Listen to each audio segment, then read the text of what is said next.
It's quality time. 1962 में अपने comics fantastic four की सफलता के बाद मार्वल कॉमिक्स के संपादक और मुख्य लेखक स्टैन ली एक नए सुपर हीरो की तलाश कर रहे थे। वे एक ऐसा सुपर हीरो चाह रहे थे जो टीनेजर्स को अपने जैसा लगे और वे उससे कनेक्ट हो पाए। स्टैन ली ने एक बार एक इंटरव्यू के दौरान बतलाया था कि And I saw a fly crawling on the wall.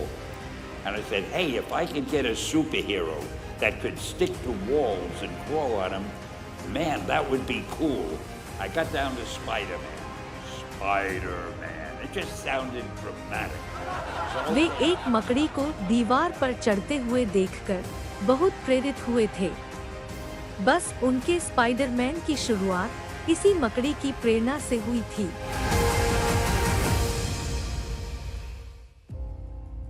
शुरू में सबने स्टैन ली को समझाया कि इस किरदार का नाम स्पाइडर बॉय रखना चाहिए, क्योंकि आप इसे टीनएजर्स के लिए बना रहे हो।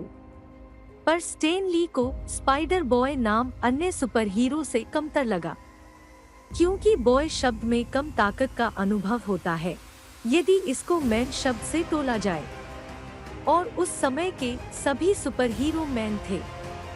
इसलिए इस नए कैरेक्टर को स्पाइडर मैन नाम दिया गया। स्टैन ली के साथ ही स्टीव डिट्को ने स्पाइडर मैन को क्रिएट करने में बहुत मदद की। पहली बार स्पाइडर मैन अमेजिंग फैंटेसी में अगस्त 1962 में पब्लिश हुआ था। दरअसल शुरू में मार्वल के चीफ एडिटर गुडमैन को इस नए कैरेक्टर की सफलता पर शक था। लोग इस स्पाइडर मैन को शायद स्वीकार न कर पाए, इसलिए कोई नए कॉमिक्स को शुरू ना करके उसे अमेजिंग फैंटेसी में ही छापा जाना चाहिए।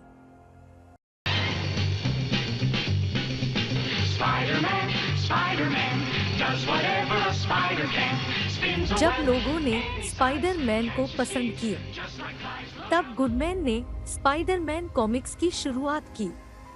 स्टीव डिट्को ने स्पाइडर मैन के हाथ से वेब निकलने का आइडिया स्टैन ली को दिया। स्टीव डिट्को ने स्पाइडर मैन का कॉस्ट्यूम डिजाइन भी फाइनल किया था।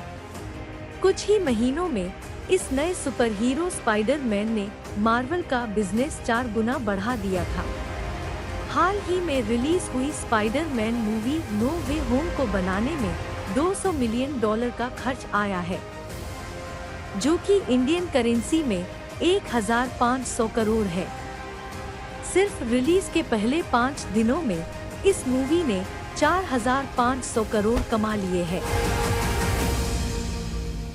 तो चैनल को सब्सक्राइब कीजिए और शेयर कीजिए। लोगों तक पहुंचने में हमारी मदद कीजिए।